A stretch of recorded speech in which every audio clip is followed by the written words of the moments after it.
In the misty hills of Kattakunnu, somewhere along the Kerala-Karnataka border, there's a house no one goes near. Not because it's haunted, but because of the dogs. They say the dogs belong to a man named Kuriachan, a dog breeder, a criminal, a man steeped in cruelty. He trained these dogs himself, Malaysian breeds mixed with Indian strays, to guard his property, to protect his secrets. And for years, they've done exactly that. Kuriachan has enemies, men he cheated in business, lives he destroyed. No one's seen him in years. His friend Mohan came after being released from jail. Old wounds, old betrayals. He needs answers. And then there's Piyush, a young man who lives on the property, hired by Kuriachan's sons to take care of their stepmother. Everyone believes the same thing, that somewhere in these hills, Kuriachan is hiding, protected, hidden, safe. The dogs are his guardians, his sentinels, his final line of defense. That's what everyone believes. But there's an old woman who lives nearby, Mlati Chatterjee. She doesn't search. She doesn't ask questions. She just watches. And she knows something no one else does. What if the dogs aren't protecting Kuriachan? What if they're not keeping people out? But what if they're keeping him in?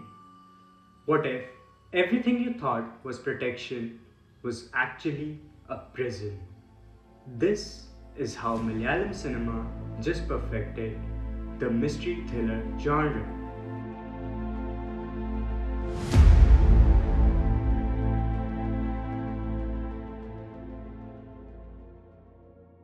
EKO is the third and final film in Bahul Ramesh's animal trilogy, following Kishkindha Kaandam and Kerala Crime Files.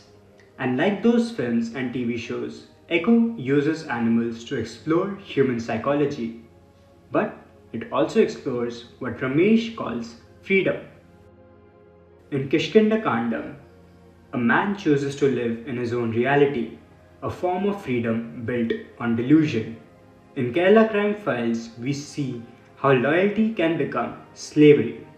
And in EKO, we see freedom and imprisonment become indistinguishable. Kuriachan, a dog trainer with a dark past, has disappeared. He's wanted by the police, hunted by old friends. Men who carry grudges climb these hills looking for him. His childhood friend Mohan traveled to find Kuriachan as soon as he was released from jail, not to save him, but to confront him about what happened during the war, about who got betrayed, about old debts that never got paid. A young man named Piyush lives on the property. He was hired by Kuriachan's sons not to protect their father, but to care for their stepmother. An old woman from Malaysia, Mlati Chatterjee. She's Kuriachan's third wife. He brought her from Malaysia during World War II, along with a breed of Malaysian dogs. And now, decades later, she lives alone in these misty hills. Everyone believes that somewhere in this forest, Kuriachan is hiding, protected by dogs he trained since birth. Dogs who won't let anyone get close. For most of the film, we follow this search.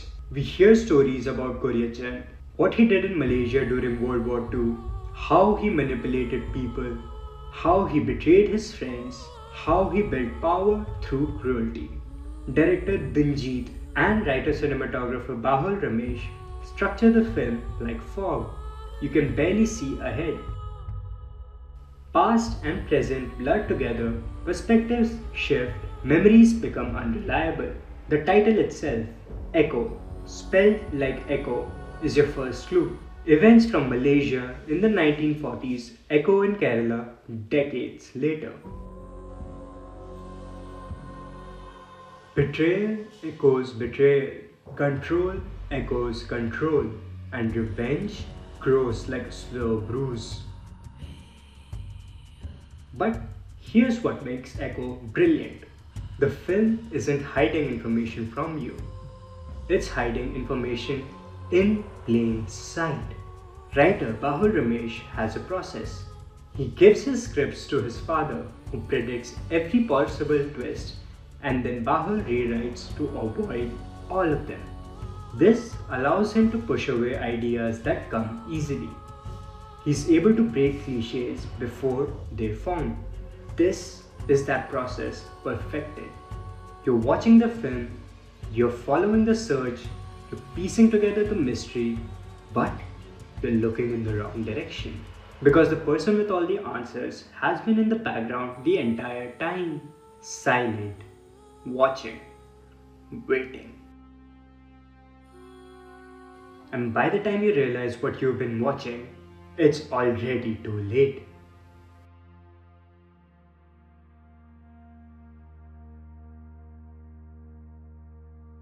This is where the film's title becomes devastating. Kuryacin's methods echo across generations. The way he controlled people echoes the way he controlled dogs. The cruelty echoes, the manipulation echoes, the systems of control echo. But here's the twist. The dogs were never his to control. Mlati Chetati has been the true master all along. In Malaysia during World War II, Kuryacin used her, manipulated her trust, possibly killed her first husband, brought her to Kerala, made her his third wife. She lived under his control for decades, watched by his dogs, restricted by his rules, isolated in these hills, a prisoner disguised as a wife. But relationships built on fear have memory, and systems built on control have weaknesses. What Kuryacin built as a cage for himself, his dogs, his isolation, his paranoia, became the very structure through which she trapped him. She learned how the dogs worked.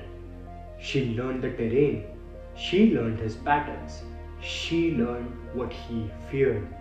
And over the years, quietly, patiently, she took control. Kuryacin isn't dead. He's alive, trapped somewhere in these hills, fed by the very dogs everyone thinks are his, kept breathing, not out of mercy, but because death would be too kind. This is revenge that doesn't announce itself. It doesn't monologue, it doesn't gloat, it doesn't explain. It grows like a slow bruise, quiet, patient, inevitable. That final image, Mlati Chetati holding Mohan's binoculars, she's not borrowing them, she has taken them. Just like she's taken control of everything Kuryacin thought he owned. His dogs, his land, his freedom. The man who spent decades controlling others is now the one being controlled. The man who used loyalty as a weapon is now imprisoned by it. The man who built a system of fear is now its only victim. And the woman who was powerless became the architect of the perfect trap. She didn't need to kill him. Death would be mercy. She needed him to live, to know, to feel what she felt. Imprisoned, isolated, controlled. And she doesn't need to speak. The dogs do it for her.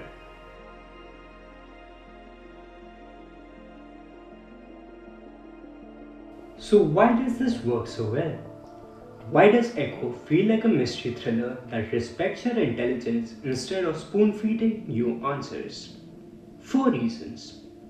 First, the structure forces you to experience the mystery the way the characters do. The film doesn't tell its story chronologically, it echoes. Past and present mirror each other. Kuryacin's betrayal in Malaysia echoes in his imprisonment in Kerala. Zoe's powerlessness then echoes in her total control now. The dogs from Malaysia echo in the dogs in Kerala. Bahul Ramesh said in an interview, The events between Kuriyachan and Soi in Malaysia return like an echo years later in Kerala. That's not just a theme, that's the structure of the film. You're not watching a linear mystery, you're watching a cycle of control and revenge that spans decades, a system that outlives its creator. Second, the film weaponizes silence. Mlati Chatterjee barely speaks. In a typical thriller, that would make her a victim, a bystander, someone to be rescued. But Echo understands that power doesn't need to announce itself. She doesn't explain her plan. She doesn't justify her revenge. She doesn't monologue. She just executes it. And because she never telegraphs her intentions, we, the audience, miss her completely. She's in the background of scene after scene, watching, waiting, controlling. And on a second viewing, you see her everywhere, controlling everything. The dogs respond to her, the land obeys her, even Pius unknowingly serves her purpose. Biana Momin's performance is extraordinary, and she gives Mlati Chatterjee what critics called quiet strength. Not dramatic, not showy, just presence. The kind of power that doesn't need to be loud. Third, the film explores a question most mysteries ignore. What is the difference between protection and restriction? Bahul Ramesh started writing with this question. What if the dogs we call guard dogs are imprisoning us rather than guarding us? This works on multiple levels. Kuriyachan protected Pius by saving him as a child, but he imprisoned him in loyalty. Kuriyachan protected his property with dogs, but now those dogs imprison him.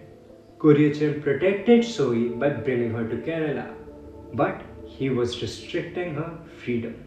The film doesn't tell you which is which. It just shows you that from the right angle or the wrong one, they're the same thing. That's why the ending feels so complex.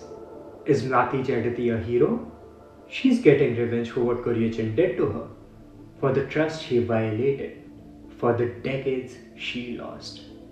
But she's also keeping a man in a cave, alive but trapped, in a form of torture. The film doesn't judge her, it just shows you what happens when protection becomes control, and when control becomes punishment.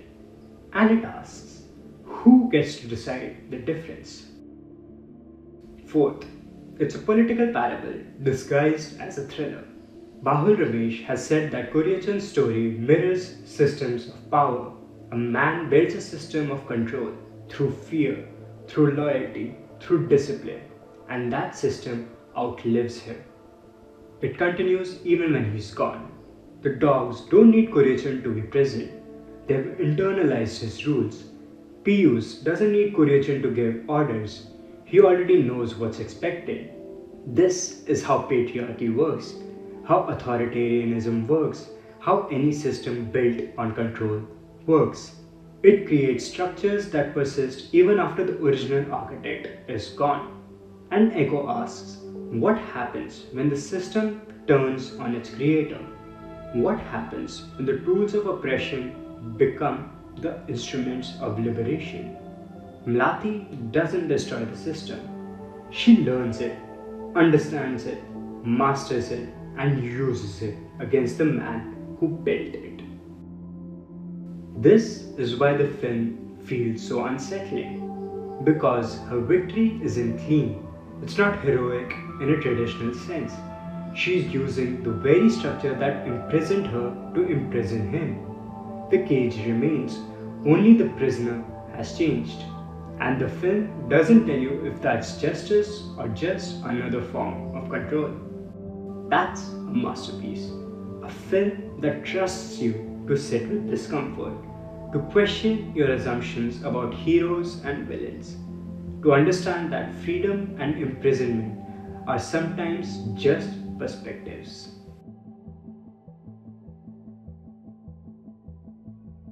Echo is a film that gets better every time you watch it. Because it's not about the twist, it's about the structure. How the film hides the truth in plain sight. How it uses your assumption against you. How it respects your intelligence enough to let you figure it out. And if this is how Malayalam cinema is telling mysteries now, where animals reflect human psychology, where structure is the story, where silence is more powerful than exposition, where cinematography and writing are done by the same person creating unified vision, then Malayalam cinema isn't just competing with international thrillers, it's surpassing them. No A-list stars, no massive marketing, just intelligent storytelling and trust in the audience.